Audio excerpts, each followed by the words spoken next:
Setsu was just an ordinary loser until he got Isekai'd a second time to a world he saved before. However, when he realizes this world is waging war again, he decides to hide his identity and go on a solo mission just to Aura Farm and clap everyone. The story begins when Setsu is in class chilling with his bestie named Yui.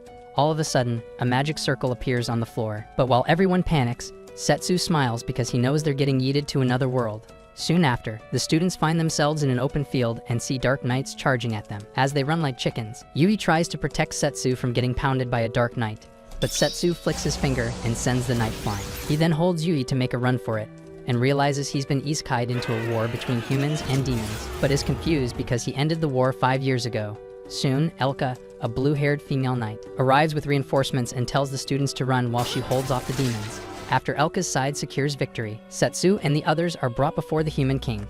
The king reveals that in the previous war, a summoned hero brought temporary peace. So this time he has summoned a bunch of them in hopes that it'll increase their odds of ending this war. With no other choice, the students accept their fate and are trained on how to use magic, but Setsu slacks off. Elka notices and decides to punish him for it, but he dodges and smacks her fruitcakes. This makes him realize that he's the same hero who disappeared 5 years ago, and she immediately gets on her knees to simp for him. A little later, her colleague Glenn arrives and learns that Setsu is back, so he sprints to tell his friend Thea the news, but he finds she already knew because she sensed Setsu's magic. With that, Setsu catches up with his old team and asks about the hero named Toma, mentioning that the cursed magic powering the Dark Knights was something only Toma could do. The others claim they have no idea where he is, but they suspect that Setsu's return might mean that Toma is alive and kicking. Later on, Glenn attends a council meeting with the king and tries to talk him out of declaring war on the demons. After the meeting, Glenn tells Setsu that he was only able to delay the war by convincing the king that the summoned heroes need more time to train. Realizing he doesn't have much time, Setsu decides to go on a mission to stop the war, but declines his friend's request to join him, because if Toma is truly behind the war, he'll need people to stay back and defend the kingdom. The following morning, Setsu and his buddies sneak into the castle to steal something important. While they're at it, Elka knocks out 2 knights and allows them access to a room where Setsu finds his big long weapon. However, the guards see the knocked out knights and place the castle on lockdown to find the culprits. As a result, Glenn and Thea offer to stay back and buy Setsu some time, allowing him to escape with Elka. Just when he's about to leave, Yui arrives and asks what he's up to, so Setsu tells her it's his second time being summoned to this world, and he wants to end the war. Hearing this, Yui sobs and asks to tag along, but Setsu refuses, not wanting to put her in danger. As Yui figures she can't change his mind, she shows off a bit of her magic and promises to get stronger so she can protect him. About 5 years ago, Setsu met a skilled craftsman and tried to buy a special jewelry piece, but the old man refused to sell it to him. However, when he offered a sack full of gold coins, Grandpa changed his mind. As Setsu left, Grandpa's granddaughter, Ruri, asked why he changed his mind, because he initially said that pride was the most important thing for a craftsman, so Grandpa fumbled an excuse that money is the exception. A few months later, Grandpa passed away, so Ruri inherited his store and decided to complete the last order he had before his passing. Currently, she rides alone in the woods, heading to deliver a package to a client. On the way, her wagon is attacked by a wild beast, but as she crashes to the floor, she pays more attention to securing a certain jewelry piece and completely forgets about the wild beast. When she retrieves the jewelry, she comes face to face with the monster and starts begging for her life, but before she can get torn to shreds, Setsu shows up and one-shots the beast.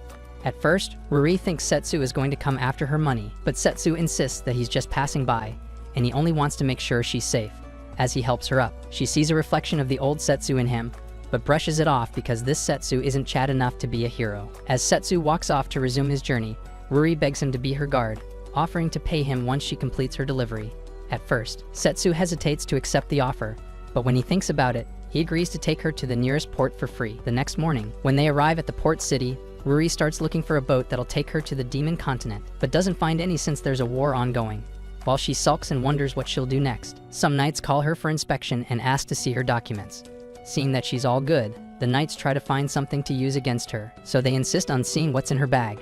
Ruri refuses because she doesn't want them to see the jewelry, but the knights insist and try using force on her. Before that can happen, Setsu shows up and tells them to scram because they don't have the permit to search traders' items. Hearing this, the knights get ticked off because a mere civilian built like Jinwo's left sack is teaching them the law, so they decide they'll teach him a lesson. However, since they are out in the open and don't want other citizens to see them, they decide to call it off and walk away. With them gone, Ruri jumps on Setsu and thanks him for saving her life because she was seconds away from wetting herself. A while later, she gets him a snack to appreciate him for all he's done for her, and then asks how he knew the knights weren't meant to search her bags. Setsu replies that only soldiers with badges can question civilians, and he knows this thanks to an old friend of his. He then recalls that Ruri won't make it to the demon continent if she doesn't get a ship, and asks what she plans to do next. Ruri replies that she'll keep asking around town for a ship, and if it doesn't work, she'll buy a ship instead. Setsu notices her long face because a ship is mad expensive, so he offers to help her since he's going to the demon continent too. However, he insists they pass the night at an inn first,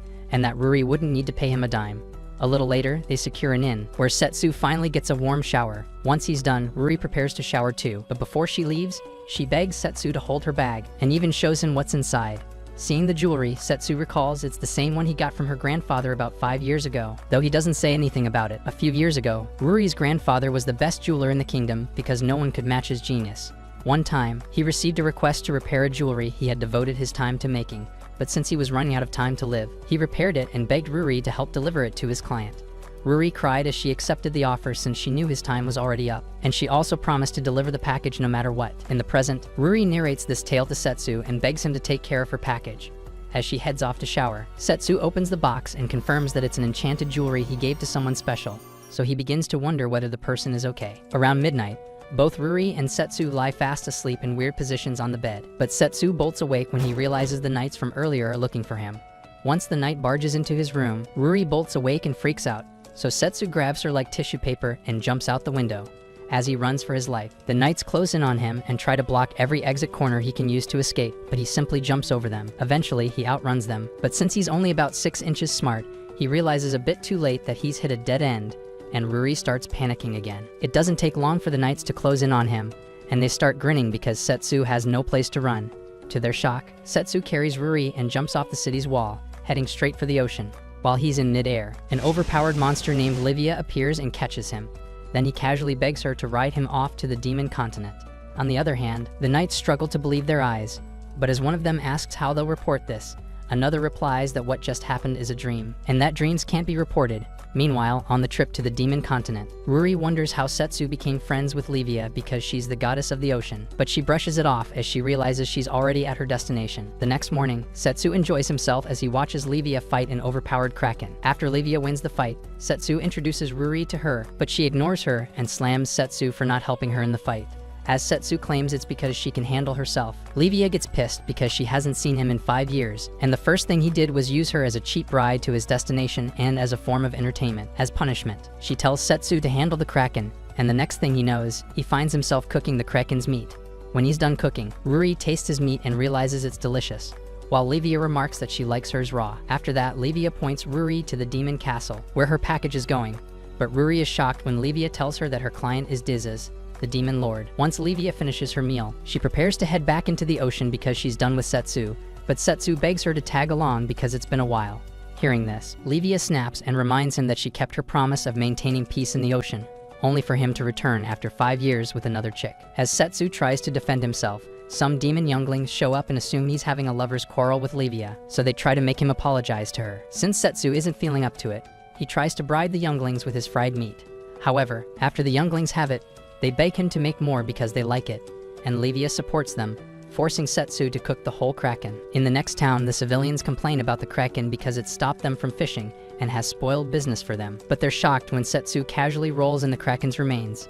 Since Livia is the one behind the kraken's demise, the whole town throws a party for her, and Setsu is forced to cook for everyone. On top of that, Livia mocks Setsu for being slow, so Setsu decides to up his game by using his combat skills to speed up slicing the kraken's meat. Seeing this, the villagers applaud him and compliment his cooking skills, while Livia sits bored because Setsu is having all the fun. From a distance, a knight from the demon palace sees the town and assumes that humans have set it on fire, so he dashes immediately to defend the place. In the meantime, Ruri gets drunk on Setsu's meat, so she starts fidgeting and begs to have a conversation with Livia. While they talk, Ruri asks Livia how she knows Setsu, so Livia replies that 5 years ago, Setsu tried to cross her waters without permission, and they fought. She claimed that after the fight, Setsu begged for her help with the war, and she agreed and followed him around. However, the truth is that she went on a rampage during the war, and that was when Setsu found her and tamed her with a single punch. Though she doesn't narrate this part to Ruri, When Livia reveals that Setsu was the hero who ended the war 5 years ago, Ruri is shocked to her bones because she barely recognizes him. She also notices that Livia is still mad at Setsu for leaving her, so she wonders if Livia is in love with Setsu. Livia immediately debunks this, claiming she'd date a goat if Setsu were the last man on the planet. Meanwhile, deep down, she admits she was waiting for him to come back. Suddenly, Vlad crashes the party, hoping to cut down the so-called humans he claimed he saw. But he realizes the whole town was just having a good time. As he comes to his senses, he apologizes to Livia for crashing the party, but he finds it weird that she's in her human form. Just then, Setsu shows up, and Vlad recognizes him because he can sense his magic. After exchanging pleasantries, Setsu figures that something is wrong because it's rare for Vlad to be out of the demon castle. So Vlad says it's because of the looming war and adds that he came seeking Livia's help. But since Setsu is already here, Vlad pleads with him to help save Dezes, who's being forced into a marriage with a man named Terran. Vlad warns that this marriage would make Dezes become Terran's rub-off doll, thanks to an enchanted ring Terran possesses. He also mentions that humans started the war, which shocks Setsu since he'd always heard the humans claim the demons attacked first. Vlad goes on to explain that Terran even appeared on the demon continent, taking advantage of Dezes' hesitation about the war, offering to negotiate peace, but only for his own benefit. Hearing this, Setsu finds this Terran guy suspicious because he's the Elon Musk of this universe, and he's holding both species' economies in the sacks. As he wonders why Dezes would want to become a slave to stop the war, he slams Vlad for being cool with it. However, Vlad argues that he won't stand back and watch because he and his generals will fight to their last breath. Still curious, Setsu wonders why Dezes is sacrificing herself, so Livia tells him it's because Dezes promised her she'd maintain the peace. Hearing this, Setsu realizes he needs to get to the demon castle as fast as possible, before his beloved Dezes is turned into an OnlyFans model. He then dashes to the castle with Livia, but on the way, they both get attacked by wild beasts, so Livia starts fending them off to make sure Setsu doesn't waste his energy. When she's done, she asks Setsu what he plans to do when he reaches the castle, so he tells her he'll crash the wedding and give Dezes and Milkers a quick fondle. Hiding jealousy, Livia asks how he intends to stop the war, so Setsu tells her he believes Terran is behind it. He's convinced the Dark Knights that attacked the humans weren't demons, and he's sure someone set the whole thing up, and that the person who set the whole thing up is the same person offering to sell peace. Though he doesn't know who the main mastermind is, he figures Terran might know something about it. After hearing this, Livia takes out the remaining wild beasts at their position and continues her mission with Setsu. On the way, she smiles because she's recalling the old time she spent with Setsu. Back then, she would only chill at the bottom of the ocean, with no care for what happened at the shore, until she met Setsu, who made her realize how beautiful the world was. Sometime in the past, Dezes grew tired of everything because she'd lived a long life and realized that the world was beyond her control. In the previous war against the humans, she led the front lines and protected her people. However, as the battle went on, Setsu finally confronted her and offered a peace treaty. He gave her a special jewelry to mark the human reconciliation with her kind and insisted she wear it because it looked good on her. As time passed, Setsu went missing, and although it bothered her, she promised she would uphold the peace treaty no matter what. A few years later, her kingdom started prospering thanks to the treaty, and her people were grateful to her for everything. Unfortunately, she noticed her jewelry from Setsu had broken, so she gave it to Vlad, who offered to help send it out for repairs. A few weeks later, she received a report that the humans had attacked her people, and it made Vlad wonder if the peace treaty was a joke. Dezes told him not to jump to conclusions and insisted on sending some scouts to the human kingdom to find out what was going on. A few weeks passed, and Dezes still didn't get any intel from the scouts she sent out, which made her worry about the continent. While she was lost in thought, she was informed that Terran wanted to see her, so she agreed to meet with him. During the meeting, Terran mentioned that he wanted to use his position as the richest man to help end the war with the humans, but in return, he wanted Dezes' hand in marriage so he could clap her every night. When Dezes saw his contract, she realized she was going to be his slave, and it became clear when she saw the enchanted necklace she'd used to swear her vow. Despite Vlad's warnings, Dezes told Terran she'd think about his offer, but Terran teased that she was running out of time. A few days later, Dezes accepted his offer, so Vlad met her, wondering if she had lost her mind.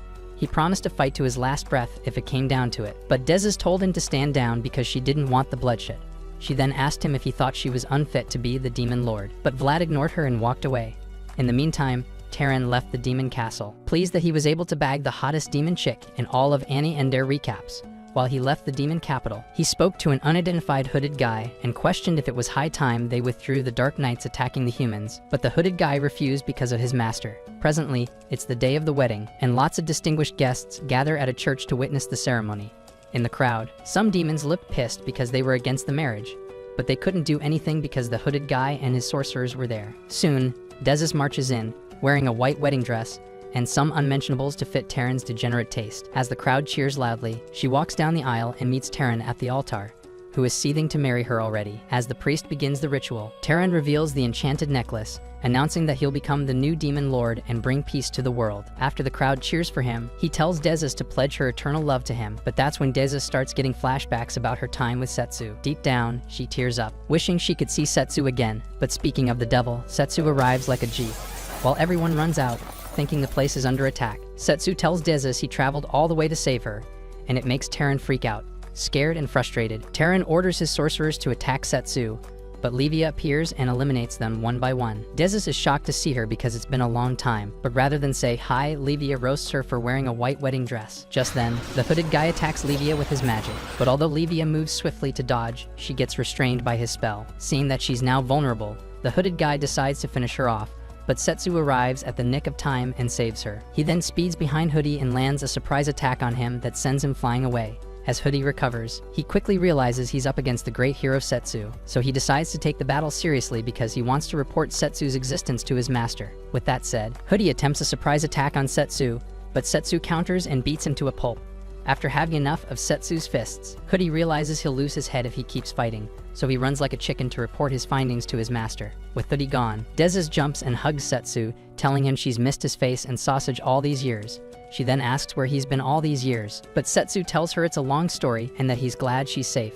Livia, who's seething with jealousy, interrupts their lovey-dovey session, showing that the knocked-out sorcerers are dead humans made from curses. When Setsu takes a closer look, he gets convinced that Toma is behind everything and destroys the enchanted necklace that was meant for Dezes. Seeing this, Dezes offers to help Setsu in his quest because she wants to make Terran pay for making her wear a revealing wedding dress. As Setsu agrees, he says he plans to see Regulus, the king of beastmen, and Dezes remarks that he's taking things too fast. When Setsu replies that it's because he has a peace treaty to keep, Livia crashes out because it means she'll be used as a cheap ride across the ocean again. A little later, Ruri arrives with Vlad and is excited that things went well with Dezes.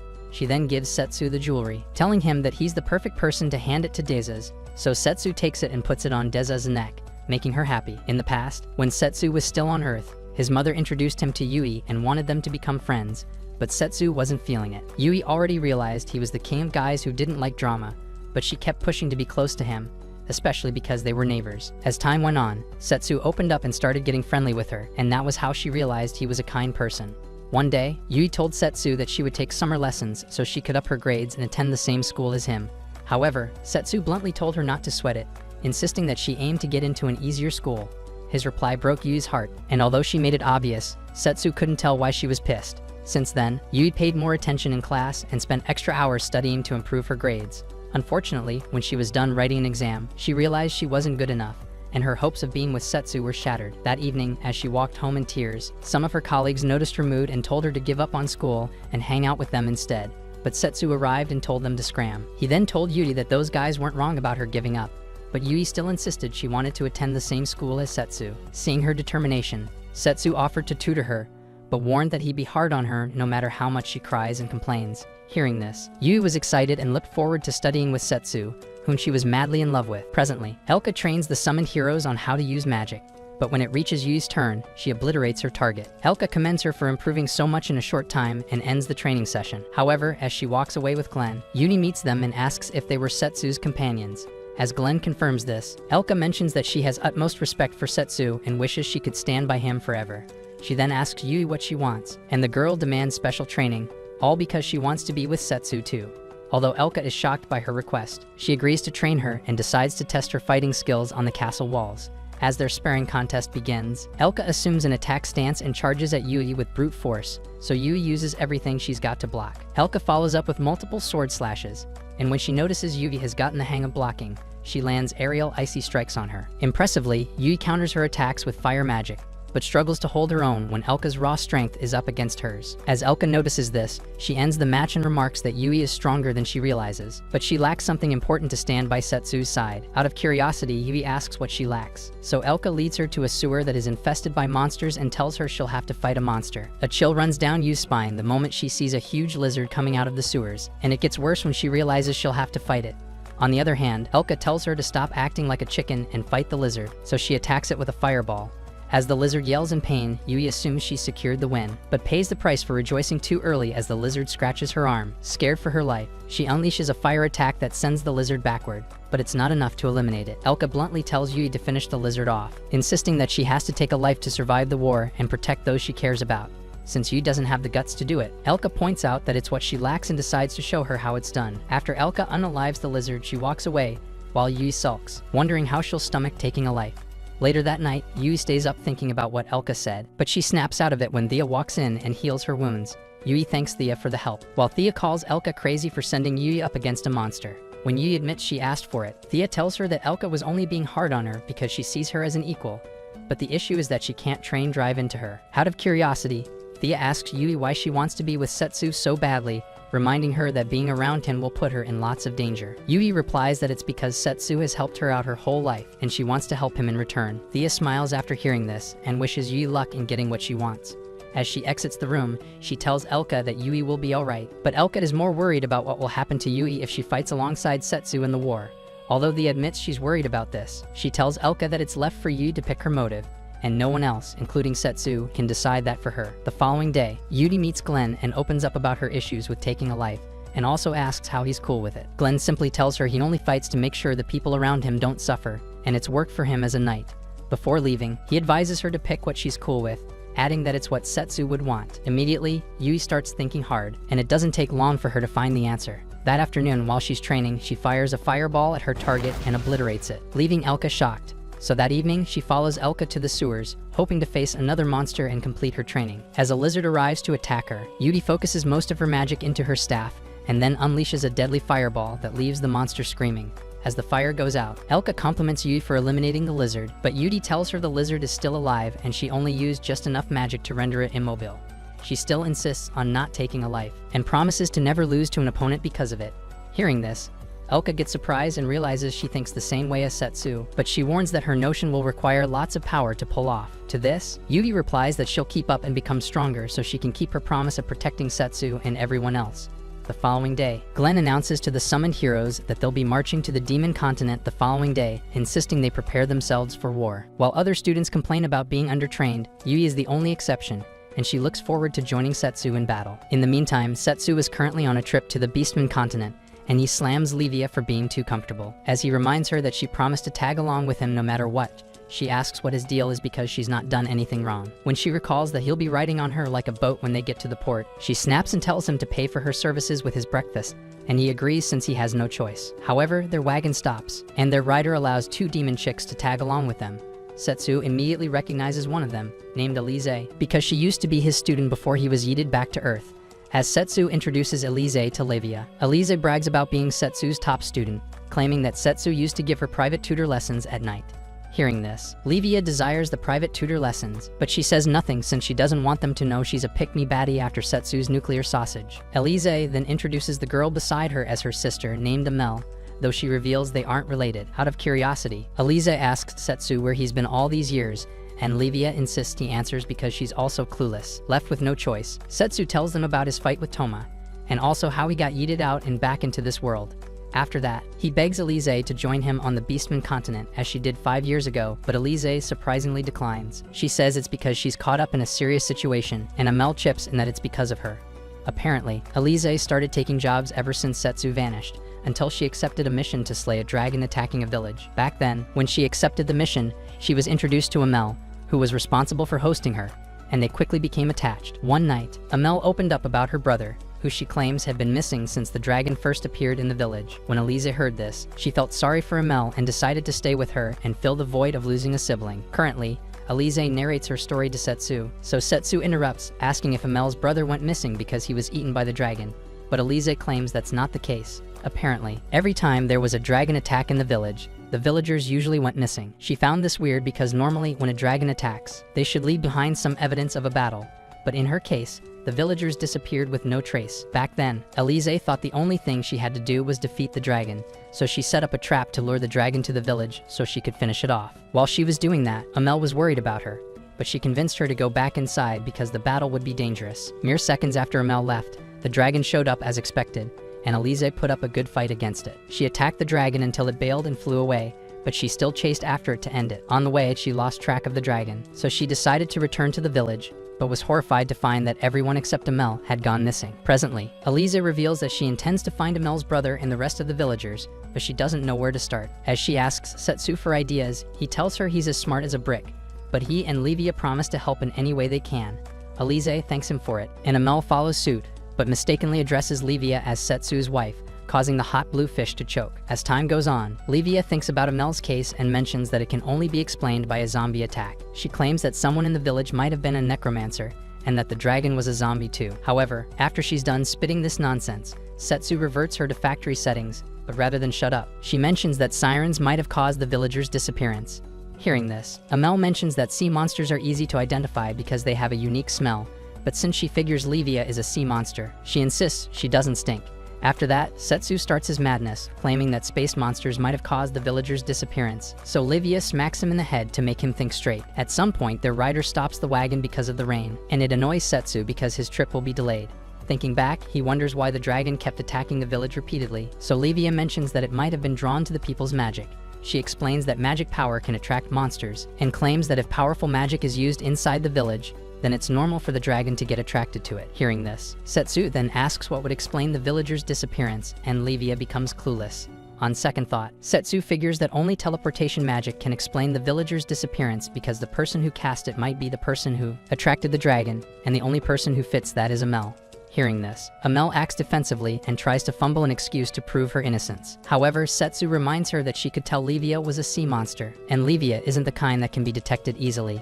As he questions how Amel knew Livia was a sea monster, Amel smiles and triggers a magic spell that explodes the wagon. Thankfully, Setsu makes sure the girls survive the crash, but Amel materializes into a dragon and attacks them. While it goes down, Elisa runs and hides because she's scared to fight. But when Setsu yells that she should get herself together, she summons the courage to go after Amel. Livia and Setsu join forces with her, and they use their combined abilities to land an attack on Amel that sets her on the defensive. After a fatal strike from Setsu, Elise takes advantage of an opening and stabs Amel in the face, forcing her to disintegrate into green snow. That evening, while Setsu rides Livia back to his next destination, Livia asks if it was okay for them to leave Elise on her own, so Setsu says that Elise will be fine. Meanwhile, when Elise returns to the village, Amel shows up in human form, and it shocks Elise because she thought Amel was dead. Amel admits that she's turned the whole village into soldiers for war, revealing that she's a monster master who works for Toma. The next morning, on the Beastfolk continent, a cute beast chick named Shiro is gifted by almost every trader in a small town because she helped deal with monsters that were interfering with their business. On her way home, she struggles to walk because she's been gifted with plenty, and when she finally gets home, her sick sister, Mineko, compliments her for getting all these gifts. However, as Shiro prepares to head out, Mineko's condition worsens, so Shiro rushes and gives her some medication to make her feel better. The following day, Setsu arrives in this town with Livia and tries to get a boat to the continent's capital, but the boat guy drops an F-bomb on him and says he should scram. As a result, Setsu shoots Livia the side eye, hinting at riding on her back again. But when he notices a few extra veins popping on her head, he pats her and apologizes for making her swim for 2 days straight. Later that afternoon, Shiro stops by an inn and gets medication from a chick named Kuro in exchange for completing a recent job. As Kuro compliments Shiro for taking care of her sick sister, she gives her another job, but this time it involves assassinating someone. Kuro promises that if she completes the job, she'll get paid lots of money, and she'll never have to worry about paying for her sick sister's medicine, so Shiro accepts. Coincidentally, Setsu walks in with Livia to get a room, but after seeing Setsu's face, Shiro realizes he's her target. That evening, after Shiro makes dinner for Mineko, she looks sad because she'll have to take a life, but when Mineko asks what's up with her, she doesn't say anything. So at night, while Setsu and Livia snore their lives out, Kuro leaves the inn open for Shiro to sneak in and finish the job. Before entering, Shiro begs to address Kuro as her sister because Kuro has done a lot for her and her sister. She also begs to spend some time away with Kuro when the job is done, so Kuro pats her on the head, telling her she's cool with whatever she wants. After that, Shiro sneaks into Setsu's room and tries to take him out with her claws, but she realizes a bit too late that Setsu had already cast illusion magic to fool her. Suddenly, Setsu appears behind her and lands a nasty kick that sends her flying out of the window. Surprisingly, Shiro lands on her feet, so Setsu jumps out to face her. Before he attacks, he asks if she's working for Toma, but Shiro says no, insisting that she only wants him dead. With that, she activates a partial beast transformation and charges at Setsu to fight. But after Setsu blocks her initial attack, he schools her and slaps her back to her human form. The impact of the smacking causes her to time out. But before leaving, Setsu notices she has cursed magic around her and figures that someone is behind it. Later that night, Shiro wakes up and tries to attack Setsu when she sees him in her house, but Mineko tells her to stop, explaining that Setsu found her on the streets and brought her home. Hearing this, Shiro realizes Setsu didn't spill the beans about her being after his life, so she thanks him for it. Observing the house, Setsu realizes that Shiro completes dangerous jobs to afford her sister's medication, but he breaks it to them that Mineko isn't sick. Shocked, Mineko wonders what he's talking about, so he uses light magic to reveal that her necklace is full of cursed magic. Shiro is shocked to see this, while Livia mentions that the person behind the curse might be Toma himself. Setsu brushes that off because he wants to focus on healing Mineko, so Shiro starts begging him to save her sister. Seeing that she's about to cry, Setsu pats her head and promises to heal Mineko, then turns to Mineko and tells her to bear the pain. Immediately, he summons his legendary weapon and orders it to feed on Mineko's cursed magic. However, while he's at it, Kuro reveals herself and aims a dagger at Setsu to take him out. Instinctively, Shiro acts like a meat shield and takes the shot, so Kuro starts mocking her for failing her mission and siding with her target. Since Setsu can't stop Mineko's healing process, Livia decides to fight Kuro in his stead, but he warns her to be careful since Kuro is hot and dangerous. Livia smirks and says that she's the goddess of the ocean and that Kuro has nothing on her. To prove this, she remains calm when Kuro makes multiple copies of herself and summons water that impales all of Kuro's clones at once. Shocked, Kuro wonders how Livia is able to summon water when she's not in the sea, so Livia boasts that she's the sea itself. She then lands a nasty water attack on Kuro, threatening to unalive her if she doesn't reveal Toma's intentions. When Kuro laughs, claiming she isn't scared of death, Shiro arrives and asks why she's doing this, so Kuro yells at the girl for failing her mission. She then admits that Toma intends to become a god and destroy every species that exists, and it makes Livia wonder how a mere human can attain such feats. Before she can beat answers out of Kuro, the chick activates a magic crystal that teleports her out. Right then, Mineko wakes up and hugs Shiro because she's healed now, while Setsu laughs at Toma's quest to become a god. He figures he'll have to turn Toma into his punching bag to stop him from destroying the world and decides to resume his journey to the Beast Folk capital. On a boat out of town, Setsu sees Mineko and Shiro on the way, and they both ask to tag along with him because they want to repay him for helping them. Sometime in the past, Setsu was training Rowa, the Beast King's daughter, on how to fight, but she didn't like him and was only going to respect him as her master if he defeated her in a sparring match. To her shock, Setsu accepted her challenge, and she suddenly started having shaky legs because she realized she didn't stand a chance against Setsu. Currently, at the Beast Royal capital, high nobles sit in a council meeting with the king, arguing about how they want to join the war and overpower both demons and humans. Although some of them do not fancy the idea, the king grows tired of their yelling but smiles as he signals to Rowa that someone special has arrived. So Rowa bolts immediately because she can already tell who the person is. Meanwhile, Setsu is outside the royal palace, trying to convince some guards that he knows the Beast King, but since he looks as strong as a slime, they don't believe him. Suddenly, Rowa jumps from a tall building and crashes on the guards, all because she wants to hug Setsu. Watching from behind, Mineko and Shiro are shocked that the Beast King's daughter is flirting with Setsu, but Livia isn't surprised because Setsu is a womanizer. On the other hand, Rowa attacks Setsu, trying to test his strength, but she gets countered and pinned to the floor. As she recovers, she clings to Setsu as if they're married, and it makes Kuro and Mineko wonder if she swallowed a love potion. A little later, Setsu appears before Regulus, and the Beast Dude charges at him excitedly to test his strength.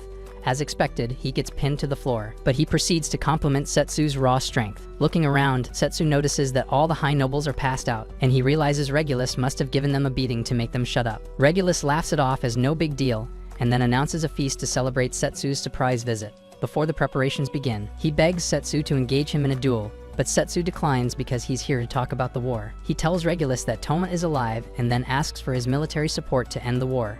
While Regulus thinks about it, Rowa volunteers to join Setsu because it'll be unwise for her father to leave the throne in such dire moments. Suddenly, the Beast King's army commander, Ruga, arrives and tells Regulus not to lend Setsu aid. He introduces himself as Rowa's fiancé, then argues that Setsu can't be trusted because he disappeared for 5 years, plus there's no way to prove that he's on the Beast King's side. Although Rowa cuts in and says that Setsu can be trusted, Regulus remarks that Ruga has a point, so he suggests a duel, decreeing that the winner's opinion will stand. Ruga accepts immediately and challenges Setsu to a duel, so Regulus makes it interesting by saying that the winner will also get to have his daughter.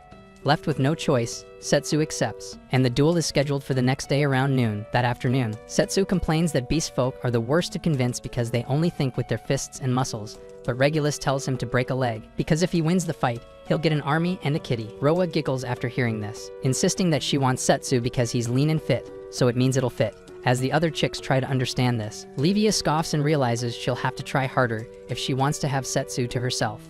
That evening, Roa meets Ruga and advises him that Setsu is on a whole different level of raw strength, but Ruga argues that he'll fight regardless. Although he admits his chances of winning are the same as the odds of you not gooning for 2 days, he reveals he has a tattoo from a mage that'll convert his strong will into strength. The following day around noon, everyone sits in an arena, raging to see the match between Setsu and Ruga. Just before the match starts, Roa starts acting cute for Setsu, telling him to knock some sense into Ruga, but this makes Ruga's rage even worse. On Regulus's mark, the contest begins with Ruga charging at Setsu with brute force. Setsu dodges and then blocks a wind attack like it's nothing, so Ruga assumes his beast form to take the fight seriously. However, despite his improved strength, Setsu grabs him by the tail and smacks him on the floor with a power bomb wrestling move. The crowd is left in awe because they never expected Ruga to be defeated so easily, but as Setsu leaves the ring, Ruga recovers and yells that the fight isn't over. Enraged, he triggers the enchanted tattoo on his arm, which then feeds on his hatred for Setsu in exchange for more magic power. As he powers up, Setsu wonders what's up with him, but Livia yells at him to watch out because Ruga is using Toma's cursed magic. Before Setsu knows it, Ruga blasts him with a concentrated magical shot that destroys the arena. As Setsu recovers, Livia throws him his weapon, and he uses it to slice off Ruga's arm when he attacks. Surprisingly, Ruga regenerates the lost limb, so Roa joins the fight to make sure Setsu doesn't get hurt. Seeing Ruga's cursed magic, Setsu tells Roa to be careful because she can get infected, but he asks for her help since he'll be vulnerable while summoning his legendary weapon. As he's about to do it, Toma appears, tearing through Ruga's head, and tells Setsu that he's missed him so much. When Roa interrupts his speech, he gets pissed and tries to take her out, but stops when he sees that Setsu is going to protect her. Deep down, it hurts him that Setsu is willing to point a blade at him to protect someone else, when Setsu had already promised him that they'd be together. Regardless of that, Toma tells Setsu he'll unalive all the species so they can be together, but Setsu promises to cut him down if he tries anything like that. Toma then reveals that the war has started, then teases Setsu that he won't make it in time. After that, he disappears, but as a result, Ruga winds up headless and dead. As things calm down, Regulus feels bad about approving the duel, but Setsu tells him Ruga's death isn't his fault and they need to act fast and stop the war. Hearing this, Regulus offers to give Setsu a ship and make preparations with his army to stop the war. After the meeting, Setsu checks on Roa to see if she's alright, but she claims she isn't concerned about Ruga's death for now since they have a war to stop. About 10 years ago, Toma and Setsu were summoned for the first time to this world, and they were addressed by the king as heroes destined to save the kingdom. While the king's council rejoiced, Setsu slammed them for ruining his perfect mundane life because he never signed up to be a multiversal scapegoat. These words dropped the king's jaw, so he spent the next hour briefing Setsu on everything that was going on. When they were done, Setsu went out and started training, while Toma found it weird that he was so calm despite what was to come. Setsu said he was calm because he needed to be strong enough to face the war, and Toma envied him because he was mentally weak. He didn't quite vibe with risking his life to save a nation he didn't care about, so Setsu advised him to focus on surviving first. He also asked for Toma's help in stopping the war, insisting that they're brothers and he'll protect Toma no matter what.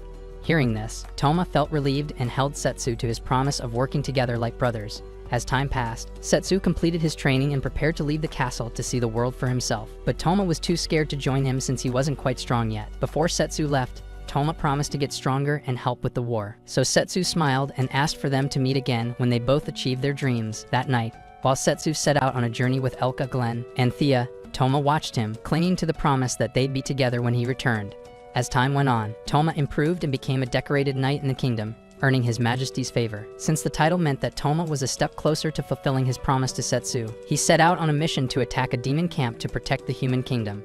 While he was at it, he ordered his men not to spare anyone, so they followed his lead as he slaughtered all the demons he could find. Toma even slaughtered those who begged to be spared, claiming it was the only way for the war to end. When he was done, he noticed something weird about an altar behind him, but he ignored it and tried to walk away. However, an enchanted crystal on the altar called out to him, claiming to see the despair and hatred in his heart.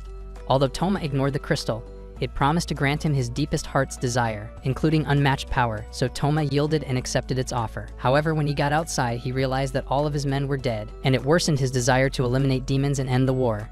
Just then, reinforcements arrived, informing Toma to stand down because a truce had been called between all races. He was then ordered to protect the representatives of all species, and before he knew it, Setsu rode in on a wagon with Regulus and wondered what he was doing there. The following day marked the official start of the peace treaty, as the leaders of all species signed a document to end the war.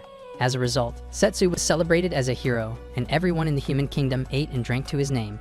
During the feast, Setsu noticed Toma's dull mood and asked why the long face, so Toma called him amazing for ending the war. Deep down, Toma felt he didn't measure up to Setsu's accomplishments, but Setsu complimented him for becoming a decorated officer. However, Elka interrupts their talk when she calls out to Setsu to join her at the feast. Before Setsu walked away, Toma called out to him, asking that they go back to Earth since this world was already saved. Although he claimed he had a way to go back, Setsu insisted they enjoy the peace and let loose, and it got Toma pissed. As he sulked, wondering why Setsu wanted to stay in this world, the enchanted crystal made him believe that Setsu had betrayed him. So he drew power from the crystal and declared his intentions of destroying everything that was making Setsu choose this world over him. In anger, he attacked Setsu, so Setsu was forced to fight back. But he held back and tried to convince Toma to snap out of it. Despite that, Toma didn't listen, so Setsu was forced to hit him with everything he had. But the impact ended up reincarnating him back to Earth, while Toma disappeared with no trace. Later that evening, Toma managed to walk to a demon camp. But since he was weak and didn't get what he desired, he sat on the floor expecting death. Surprisingly, the enchanted crystal started glowing, and it showed him a vision of people being subjected to inhuman experiments. All of the subjects mostly yelled as their bodies were pushed to their limits, and even as they screamed for help, the druid doctors didn't spare them. While they suffered, some promised to escape and take revenge, while others assumed that the world wasn't for them. After the crystal was done showing Toma their pain, Toma realized they were people who were broken like him and decided he would save them. So at night, he found the lab and sank it to the ground, making sure the druid doctors didn't make it. After the building dropped, the test subjects were finally free, so Toma took advantage of their situation, asking for their help to destroy this world, and they accepted. Later that day, human ships set sail to the demon continent, hoping to attack the demon troops. As the continent comes into sight, the human general drops a speech encouraging the knights and summoned heroes to fight to their deaths. Meanwhile, Thea senses Toma's magic presence and informs Glenn and Elka. But even with this info, Glenn figures it'll be hard to convince his comrades that the demon army isn't their enemy. He seems worried about Setsu since the dude hasn't shown up yet, but Yui assures them that Setsu is doing all he can to stop this war. Hearing this, Elka and Glenn realize that they need to buy some time, at least until Setsu shows up. Not long after, the human troops arrive at their destination and start charging at the demons' camps. On their way, the demon troops notice them and start shooting magical arrows at them to push them back. However, when a group of human sorcerers returns the favor, the demon camps take damage and it gives the human foot soldiers the morale to attack. Although the human troops suffer some casualties, most of their comrades manage to smash their way into the demon camp and start clapping everyone. On the side, Thea tells the summoned heroes to avoid going after wounded demons and that they should avoid fighting a demon head-on. After that, Elka leads the charge and takes out a bunch of demons, while Thea uses lightning magic to overwhelm a wave of demons. With that, the summoned heroes take the opportunity to attack, but one of them freezes on the spot because she can't stomach attacking someone. As a result, a demon tries to chop off her head, but before that can happen, Yui arrives and saves her. As the war progresses, the demon troops realize that they're cooked if they keep fighting, so they decide to run for their lives. On the way, Yuri notices one of her mates trying to stab a wounded demon, so she yells at him to stop. Pissed, the dude asks what her deal is because war means he'll have to take a life, but Yuvi argues that the demon is weak, and it doesn't make sense to attack someone who can't fight. Suddenly, Amel's voice starts echoing, and she activates multiple magic circles, which she uses to summon dark knights to attack both humans and demons. Before they attack, another magic circle appears and spits out a hypnotized Elise. Seeing her, the human soldiers try to understand whose side she's on, but before they can blink, she cuts them down. Others who try to attack her meet the same fate, and some demons begin thinking that with her, they'll push the human soldiers back. However, life slaps them in the face when the Dark Knights smash them to bits. Glenn immediately charges in and unalives one of the Dark Knights, but when he looks back at it, he realizes the Dark Knights contained humans. Looking closely, Elka and Glenn see Amel's swordswoman and recognize her as Elise, Setsu's old student, but they're shocked because Amel has her hypnotized. When Amel figures they know Elise, she assumes they might also know Setsu, so she brags about turning Elise into her pet doll. She also mentions her plan of turning Glenn's team into dolls, which provokes Elka to attack her. At the last second, Elise swoops in and protects Amel, but she pays no attention to Elka when she tries to win her over. After that, Amel slits her wrist and then starts bending the cursed magic in her blood until it forms 4 overpowered monsters. Immediately, they join forces and attack Glenn's team, but despite their size, Thea and the others manage to overpower them. With the monsters down, Thea mocks Amel for having no moves left, so Amel panics and orders Elise to eliminate Glenn's team. As Elise charges to fight, Glenn counters her and uses his pro-level sword skills to knock her out in one go. Meanwhile, Elka goes after Amel and manages to knock off her weapon and stab her through her magic organ. Although Amel falls weak to the ground, she mutters that she can't die, revealing that she's a modified demon with an extra magic organ. She also admits that she was created as a weapon, revealing that she would have been dead if Toma hadn't saved her from torture. Now, all she wants is to fight for Toma and rid the world of everyone in it. Just then, she activates her magic and uses what's left of it to summon a three-headed chimera. After that, she becomes one with the beast and goes on a rampage to crush Glenn's team, while she summons a magic blast to roast everyone. Yudi arrives and combines her magic with Thea's to repel the blast. At first, they succeed, but they soon realize that they're cooked if Amel fires again, and it gets worse because Thea is already at her limits. However, a mysterious butterfly speeds past Elka and materializes as Alize behind Amel, stabbing her right through the heart. Shocked, Amel wonders what just happened, but she turns around and sees that Alize has shrugged off her hypnosis. However, Alize weeps and hugs her because, despite everything, she still loved her as a sister. She then recalls when she met Amel for the first time, and how they grew into inseparable sisters. Currently, after Amel passes on, Glenn and Elka tend to Alize because she's weak and covered in injuries. Thanks to Thea, she gets to live again. But before she can even catch a breather, she senses a strong magical presence, and that's when Hoodie appears. He gets a bit disappointed when he finds out that Amel is dead, so he intensifies his magic storm, preparing to fight Glenn's team. Seeing how powerful he is, Yui volunteers to fight him because Elka, Glenn, and Thea are already at their limits. But Elka tells her it's too dangerous. Despite that, Yui tells her it's what Setsu would do in her position. Then she walks away to face Hoodie. Just as the battle is about to start, Hoodie freezes as he senses a familiar magical presence, and just like that, Setsu lands from the sky, aura farming like he's Timu's Sukuna. In the meantime, Regulus receives word from one of his generals that his army is ready for war, so Regulus orders them to be sent to Setsu's aid. Back at the war front, Yu jumps on Setsu because she's missed him, and she ends up acting lovey-dovey with him. Before she can steal a kiss, Setsu gives her a gentle head pat, telling her to cut it out because he doesn't want his sword growing while he's fighting. Hearing this, Yui smiles and starts acting like a cat, begging Setsu to give her a smacking because it's what she learned from Elka. Though Setsu remarks that he loves the pose, he tells Yui to get it together because he doesn't want her to become another masochist like Elka. Eventually, Yui stops bothering him, so he focuses his attention on Hoodie, who's already raging to fight. As Hoodie takes off his hood, Setsu realizes he seems more powerful than the last time they fought and picks up his weapon to fight. While Hoodie powers up, he notices Setsu is quite fond of protecting those he loves, so he questions why he does. He believes an overpowered warrior like Setsu doesn't have to care about weaklings, but Setsu replies that he'll protect anyone precious to him. Hearing this fuels Hoodie's desire to burn the world to the ground, so Setsu attacks him. Elsewhere, Kuro easily takes out a bunch of humans and demons, but as she is about to move on to the next, Mineko and Shiro show up and oppose her. Deep down, Shiro believes Kuro isn't a bad person, and she feels she can talk her out of destroying the world. When she tries to do it, Kuro laughs, telling her she's fed up with pretending to be her big sister and all she wants to do is unalive her. With that, she shoots both sisters with a blade. As they block, they both realize they'll have to fight their way out of this one and start attacking Kuro to take her down. About 2 minutes in, Kuro grows bored with them because they can't even land a hit. But as she underestimates them, the girls join forces to land coordinated attacks that shove her to the ground. Shiro, thinking the battle is over, tells Kuro to surrender, but Kuro smiles and extends tentacles to capture Mineko. With Mineko out of the way, Kuro activates all of her powers and lands a hit on Shiro that almost knocks her out. When she recovers, Kuro tries to hit her again, but this time, Shiro takes to her heels, jumps, and activates a beast merge with Mineko. Kuro is shocked as she watches both become a single overpowered beast, but underestimates them, thinking they're weak. Before she can blink, the girls speed to her back, and even when she tries to attack them with her tentacles, the girls counter with a lightning-infused strike that renders her useless. Despite that, Kuro pushes her body to its limits and tries to attack the girls again, but she gets punched in the belly. As she falls to the ground, Shiro notices that she's coming from a place of hatred, so she asks if she's had sisters too, but rather than answer, Kuro tears up and gives up the ghost. Elsewhere, Verdos, one of Toma's goons, stands against a pack of demons, smiling as they attack him. As he tosses them like trash, he brags about his strength and begs the demons to hit him harder. But that's when Rowa shows up and punches him in the face. As he recovers, Rowa shakes her fist, wondering why a dude built like Sam Smith after the Pandemic is that strong. Verdos boasts about having a body made from iron, and he also reveals that he was created and experimented on by humans. However, when he declares his loyalty to Toma, Rowa gets ticked off because Toma is trying to destroy the world. But she gets more ticked off when Verdos makes fun of Ruga's death.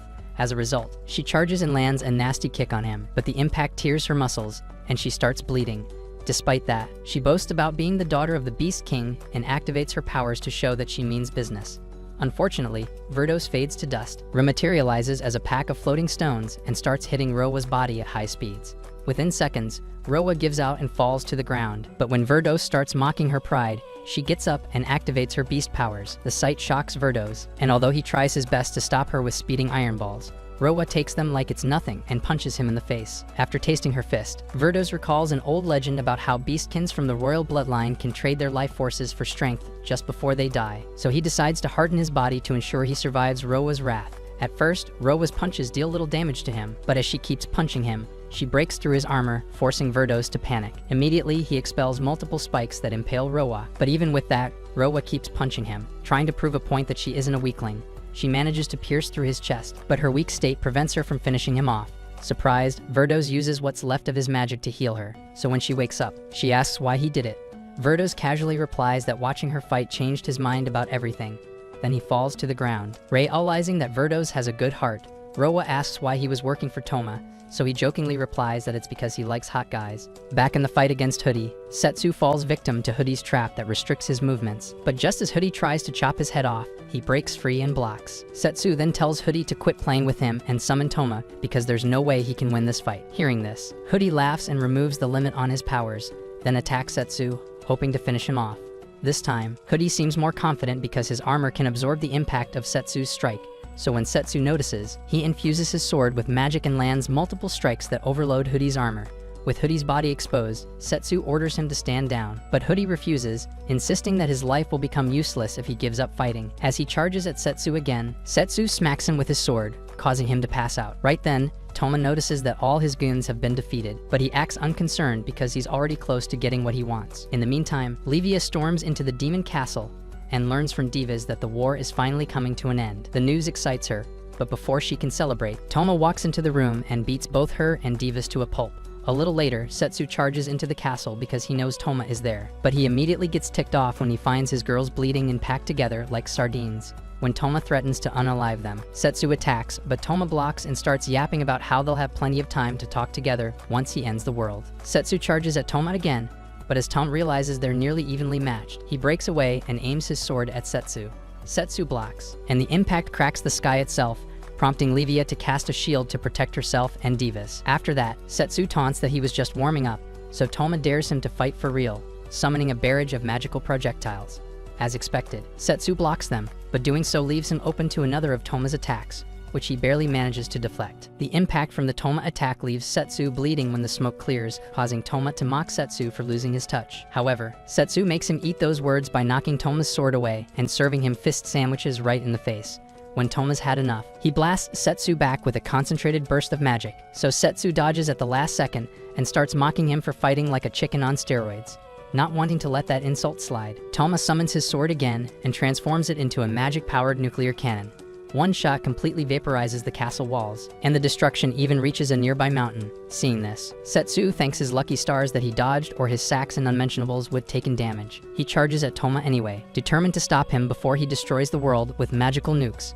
One kick sends Toma flying into the air, but with eyesight as bad as a bat, he misses every shot he fires at Setsu. Frustrated, Toma alters the cannon into a military-grade machine gun and rains magic-infused bullets down on Setsu. Explosions engulf the clouds, and Toma starts smiling, thinking he's won, not until he notices Setsu standing unharmed behind a barrier. Toma powers up the machine gun again, and Setsu levels the playing field by summoning his legendary weapon, using it to swallow every magical bullet fired at him. He absorbs all that energy and fuses it with his own, unleashing a double aerial sword strike that forces Toma onto the defensive. The shift in the battle enrages Toma, and he feels like Setsu is cheating, but he gets more furious when Setsu turns around mid-fight just to check if his friends are okay. The sight reminds Toma of how Setsu has been paying more attention to his new friends in this world, and he snaps at Setsu, demanding to know why he's always the one left behind. However, the enchanted crystal on Toma's sword feeds off his hatred and pumps him full of unbelievable power, so overwhelming that Setsu starts questioning reality.